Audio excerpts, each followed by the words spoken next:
தற்போது தேமுதிகவினுடைய அந்த வேட்பாளர் பட்டியல் வெளியாகி இருக்கிறது. மிகவும் எதிர்பார்க்கப்பட்ட கள்ளக்குறிச்சி தொகுதியில் எல்.கே. சுதீஷ் போட்டியிடுகிறார். மேலும் 2 தொகுதிகளில் யார் யாரெல்லாம் போட்டியிடுகிறார்கள் என்பது தொடர்பான கூடுதல் விவரங்களுடன் செய்தியாளர் வேல்முருகன் இணைந்திருக்கிறார். வேல்முருகன், தேமுதிகவுடைய அந்த வேட்பாளர் அறிவிப்பானது வெளியிடப்பட்டிருக்கிறது. விவரங்கள் என்ன, பதிவு செய்யலாம்? தேமுதிகவினுடைய வேட்பாளர் பட்டியல் தற்போது அதிகாரப்பூர்வமாக தேமுதிகவினுடைய கட்சி அலுவலகம் வெளியிட்டிருக்கிறது. தேமுதிக தலைவர் விஜயகாந்த் அவர்கள் தற்போதுதான் தேமுதிக அலுவலகத்திற்கு வந்தார். தற்போது அந்த வேட்பாளர் பட்டியலை தற்போது வெளியிட்டிருக்கிறார். நாம் ஏற்கனவே குறிப்பிட்டதை போல எல்.கே. சுதீஷ் அவர்கள் கள்ளக்குறிச்சி தொகுதியில் போட்டியிடுகிறார். அதே போல அந்த கட்சியினுடைய நாடாளுமன்ற குழுவினுடைய முக்கிய தலைவர்களாக இருந்த அவைத்தலைவர் இளங்கோ அவர்களும் அதே போல மோகன்ராஜ் அவர்களும் தற்போது போட்டியிட இருக்கிறார்கள். தற்போது இந்த வேட்பாளர் பட்டியல் வெளியாகியிருக்கிறது. வேட்பாளர் பட்டியலை தொடர்ந்து அடுத்த கட்டமாக தேமுதிகவினுடைய சார்பில் இருந்து பிரச்சார பயணம் எப்போது தொடங்கும் என்பது குறித்தான அந்த அதிகாரப்பூர்வ அறிவிப்பு இன்னும் சற்று நேரத்தில் வர இருக்கிறது. குறிப்பாக வருகின்ற புதன்கிழமை அன்று வட சென்னையில் தேமுதிகவினுடைய சார்பில் முதற்கட்ட அந்த பிரச்சாரம் என்பது தொடங்கும் என்று எதிர்பார்க்கப்படுகிறது. இந்த வேட்பாளர் பட்டியல் ஏற்கனவே நாம் உத்தேச பட்டியலில் நாம் வெளியிட்டிருந்த அந்த தகவலின் அடிப்படையிலே வந்திருக்கிறது. அதே போல ஒரு முக்கியமான ஒரு களமாக இந்த களம் தேமுதிகவிற்கு ஒரு சவால் நிறைந்த ஒரு களமாக இருக்கும். ஏனென்றால் 2 திமுகவினுடைய தொகுதிகளும் அதே போல 2 காங்கிரஸ் தொகுதிகளிலும் எதிர்க்கக்கூடிய ஒரு நிலையில் தற்போது தேமுதிக இருக்கிறது. அதற்கான ஒரு வேட்பாளரை தொடர்ந்து பல கட்டமாக ஆய்வு செய்ததில் இவர்கள் தேர்ந்தெடுக்கப்பட்டுள்ளதாக விஜயகாந்த் தரப்பிலிருந்து தெரிவிக்கப்பட்டிருக்கிறது.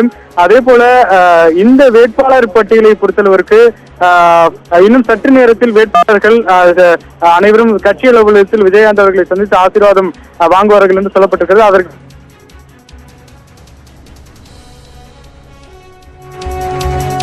தற்போது தேமுதிகவுடைய அந்த வேட்பாளர் பட்டியல் வெளியிடம் செய்யப்பட்டிருக்கிறது. கள்ளக்குறிச்சியில் எல்.கே. சுதீஷ், வடசென்னையில் மோகன்ராஜ், திருச்சியில் இளங்கோ ஆகியோர் போட்டியிட இருக்கிறார்கள். அது தொடர்பான விவரங்களை உடைய செய்தியாளர் வேல்முருகன் தொடர்ந்து பகிர்ந்து கொண்டிருக்கிறார்.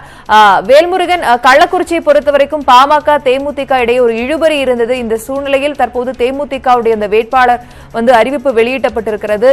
இந்த கள்ளக்குறிச்சியை பொறுத்தவரைக்கும் இவர்கள் இருக்கக்கூடிய சவால்கள் என்ன, அது பற்றிய விவரங்களையும் பதிவு செய்யலாம். அதாவது குறிப்பாக வடசென்னையை பொறுத்தளவிற்கு திமுகவினுடைய முன்னாள் அமைச்சர் ஆற்காடு வீராசாமி அவர்களுடைய மகன் கலாநிதி வீராசாமி அவர்கள் இருக்கிறார். அது மிகப்பெரிய ஒரு சவாலாக வடசென்னை தொகுதியானது இருக்கிறது.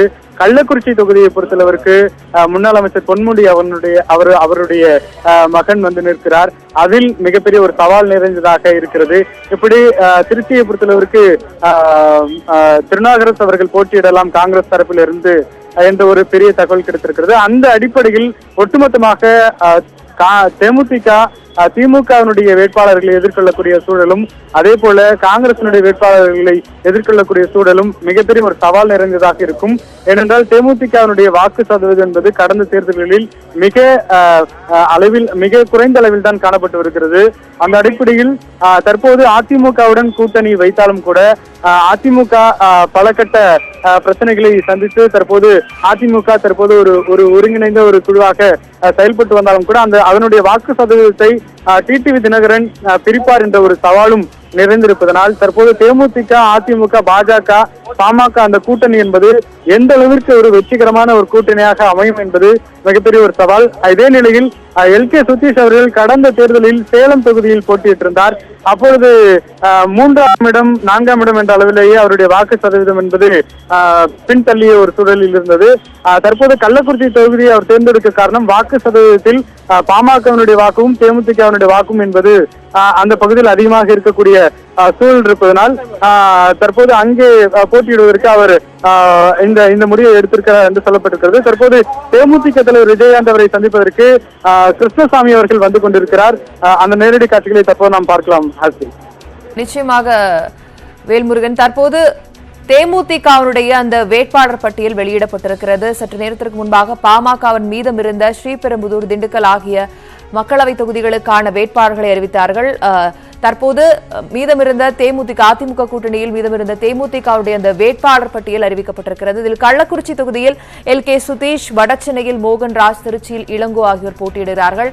கள்ளக்குறிச்சியை பொறுத்தவரைக்கும் அவர்களுக்கு அங்கு மிகப்பெரிய சவால் காத்திருக்கிறது. முன்னாள் அமைச்சர் பொன்முடி அந்த பகுதியில் அவருடைய மகன் அந்த பகுதியில் போட்டியிட இருக்கிறார். அது தொடர்பான விவரங்களை நம்முடைய செய்தியாளர் வேல்முருகன் தந்து கொண்டிருக்கிறார்.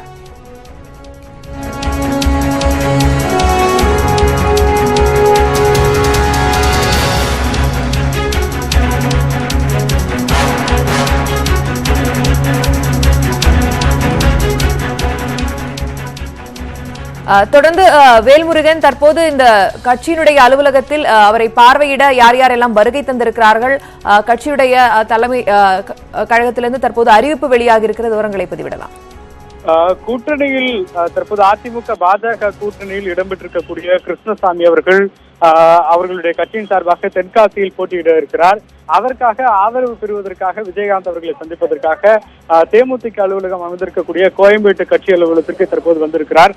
தற்போதுதான் அவர் உள்ளே சென்று கொண்டிருக்கிறார்.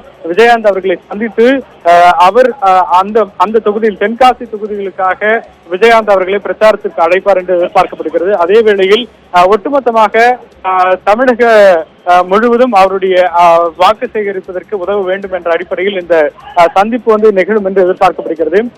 குறிப்பாக நேற்றைய தினத்தை பொறுத்தவரைக்கு ஏசி சண்முகம் அவர்கள் வேலூர் தொகுதியில் போட்டியிடக்கூடிய புதிய நீதி கட்சியினுடைய தலைவர் அவர்கள் நேற்று சந்தித்திருந்தார். அவரும் விஜயகாந்த் அவர்களை பிரச்சாரத்திற்கு அழைத்து சென்றிருந்தார். அந்த நிலையில் தற்போது மீண்டும் புதிய நீதி கட்சியினுடைய தலைவர் கிருஷ்ணசாமி அவர்கள், புதிய தமிழகத்தினுடைய கட்சி தலைவர் கிருஷ்ணசாமி அவர்கள் வந்திருக்கிறார்.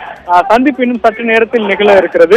இதற்காக என்ன மாதிரியான ஆலோசனைகள் நடைபெற்றது என்பது குறித்து கிருஷ்ணசாமி அவர்கள் செய்தியாளர்களை சந்திப்பார் என்று எதிர்பார்க்கப்படுகிறது. குறிப்பாக இன்றைய தினத்தை பொறுத்தளவிற்கு தேமுதிகவினுடைய வேட்பாளர் பட்டியல் வரும் என்று எதிர்பார்க்கப்பட்ட நிலையில் தற்போது அது வெளியாகி இருக்கிறது. இது முக்கிய ஒரு நகர்வாக தேமுதிகவிற்கு இருக்கும் என்று எதிர்பார்க்கப்படுகிறது. இந்த வேட்பாளருடைய வெற்றி வாய்ப்பு என்பது எந்த அளவுக்கு இருக்கும் என்பதை நாம் பொறுத்துதான் பார்க்க வேண்டும். நிச்சயமாக வேல்முருகன், நீங்கள் குறிப்பிட்டது போலவே மக்கள் நல கூட்டணி பிறகு அவர்களுடைய வாக்கு சதவீதம் மிகவும் குறைந்திருந்தது. 2.5 வாக்கு சதவீதம் தேமுதிக இருந்தது. அந்த நிலையில் தற்போது தேர்தலுக்கு அவர்கள் தயாராகி வருகிறார்கள். அவருடைய வேட்பாளர் பட்டியலானது அறிவிப்பானது தற்போது வெளிவந்திருக்கிறது. இந்த சூழ்நிலையில் அவர்கள் அறிவித்திருக்கக்கூடிய இந்த வேட்பாளர்கள் அவர்கள் தனித்தனியே இருக்கக்கூடிய அந்த தொகுதிகளில் என்ன மாதிரியான சவால்கள் இருக்கிறது, எதிரணியில் யார் யாரெல்லாம் இருக்கிறார்கள், அது பற்றிய விவரங்களையும் பதிவிடலாம். நிச்சயமாக நாம் ஏற்கனவே குறிப்பிட்டதை போல வடசென்னை என்பது தற்போது அதிமுகவினுடைய கையில் இருந்தாலும் கூட அந்த வேட்பாளராக தற்போது திமுகவினுடைய தரப்பிலிருந்து தற்போது ஆற்காடு வீராசாமி அவர்களுடைய மகன் கலாநிதி வீராசாமி நிற்கிறார். இது திமுகவிற்கு ஒரு வலிமையான வேட்பாளராக திமுக வட்டாரத்தில் பார்க்கின்றார்கள். அதே நேரத்தில் தற்போது திமுக களம் இருக்கக்கூடிய ஒவ்வொரு இடத்திலும் அங்கே ஒரு ஒற்றுமையான ஒரு சூழல் நிலவுவதாகவே நம்மால் பார்க்க முடிகிறது. ஆனால் தேமுதிகவினுடைய வேட்பாளர்களுடைய ஒரு தொகுதி சார்ந்த வேட்பாளர்கள் என்ற அடிப்படையிலும் தேர்வு செய்யப்படவில்லை. அதே நிலையில் அறிவிக்கப்படக்கூடிய அந்த வேட்பாளர்கள் என்பது இன்னும் தொகுதிக்கு அறிமுகமான வேட்பாளர்களாகவும் இருப்பதற்கான வாய்ப்புகள் இல்லை. இனிமேல் தான் அவர்களுக்கு தொகுதியில் சென்று அறிமுகம் செய்ய வேண்டிய ஒரு கட்டாயம் இருக்கும். இப்படிப்பட்ட ஒரு தொடர்ச்சியாக பல சவால்களை அங்கே வடசென்னையில் எதிர்கொள்வார்கள்.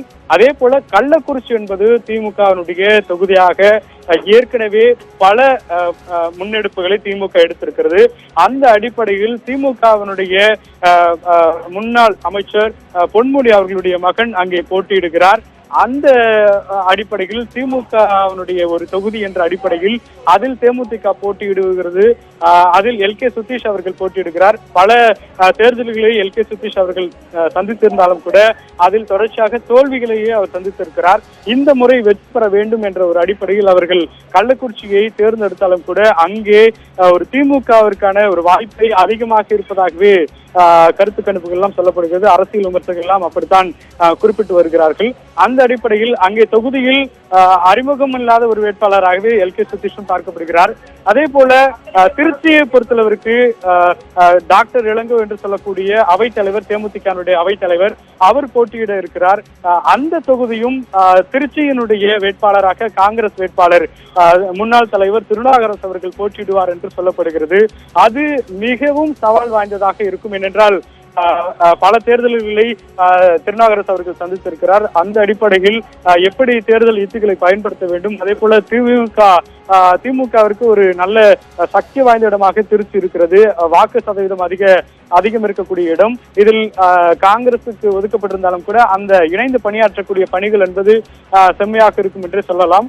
அந்த அளவிற்கு திமுக பல பொதுக்கூட்டங்களை திருச்சியில் நிகழ்த்தி இருக்கிறார்கள். ஒரு வாக்கு சதவீதத்தை உயர்த்தி திமுகவினுடைய ஒரு கோட்டையாக அந்த பகுதியை பார்க்கிறார்கள். அந்த இடத்தில் திருநாகரசு போட்டியிடுகிறார். அதில் தேமுதிக வேட்பாளர்கள் நிறுத்தப்படும் என்ற ஒரு கட்டத்தில் இப்படி பல நகர்வுகள் திமுகவிற்கு சாதகமாகவும் தேமுதிகவிற்கு ஒரு இக்கட்டான சூழலாகவும் பார்க்கப்படுகிறது. இருந்தாலும் அதிமுகவுடைய கூட்டணியில் தேமுதிக இணைந்து பணியாற்றுவதால் அதிமுகவினுடைய அமைச்சர்கள், அதே போல மாவட்ட செயலாளர்கள், நிர்வாகிகள் எல்லாம் இந்த தேமுதிக நிர்வாகிகளுக்கு உறுதுணையாக இருந்து வெற்றி பெறுவதற்கான வாய்ப்புகளை எடுத்து செல்வார்கள் என்ற ஒரு நம்பிக்கையில் தேமுதிக இந்த களங்களை தேர்ந்தெடுத்திருக்கிறது. அதே போல தேமுதிகவிற்கும் இந்த 4 களத்தில் தான் அதிக வாக்கு சதவீதம் இருக்கின்ற அடிப்படையில் தற்போது இந்த களம் என்பது ஒரு போர்க்களமாகவே நம்மால் பார்க்க முடிகிறது. நிச்சயமாக வேல்முருகன், கள்ளக்குறிச்சியை பொறுத்தவரைக்கும் தற்போது தேமுதிகவுடைய வேட்பாளர் எல்.கே. சுதீஷ் அங்கு வேட்பாளராக அறிவிக்கப்பட்டிருக்கிறார். நீங்கள் முன்னமே குறிப்பிட்டது போல அது பாமகவுக்கும் தேமுதிகவுக்கும் சாதகமான ஒரு இடம். இந்த இடையில் எதிரணியில் திமுக இருக்கிறது. எனவே ஒரு அணியில் இருக்கக்கூடிய பாமக தேமுதிகவிற்கு இது சாதகமாக இருக்காதா? எல்.கே. சுதீஷுக்கு கள்ளக்குறிச்சி என்பது ஒரு சாதகமான தொகுதியாக மாற வாய்ப்பு இருக்கிறதா? கள்ளக்குறிச்சியை பொறுத்தளவிற்கு பாமகவினுடைய வாக்கு சதவீதம் அதிகம். அதே நிலையில் தேமுதிகவுடைய வாக்கு சதவீதம் அதிகமாகத்தான் இருக்கிறது.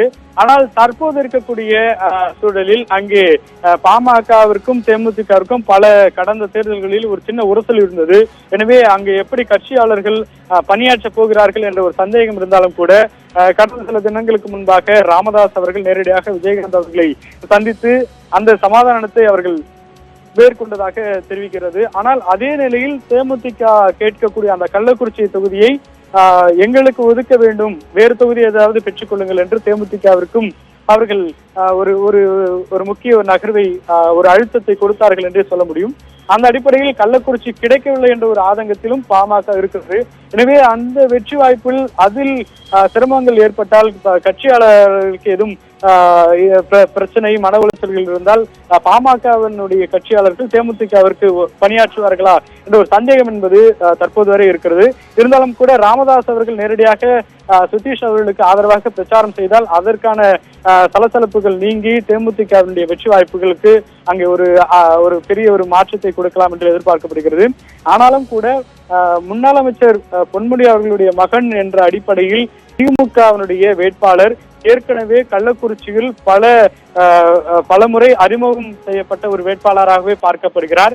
அதே போல ஒவ்வொரு பிரச்சனையிலும் அவர் அங்கே அந்த தொகுதிக்கு சென்று பல நேரங்களில் பணியாற்றியதாகவும் தகவல்கள் சொல்லப்படுகிறது. எனவே திமுகவிற்கான அந்த களம் என்பதை தேமுதிகவிற்கான களமாக மாற்றக்கூடிய ஒரு சூழல் ஒரு ஒரு ஒரு நெருக்கடியான சூழல் தான் ஏற்பட்டிருக்கிறது. எனவே அதை சமாளித்து எப்படி வெற்றி பெற போகிறார் அல்லது எப்படி வாக்குகளை சேகரிக்க போகிறார் என்பதை நாம் படிப்படியாகத்தான் பார்க்க முடியும்.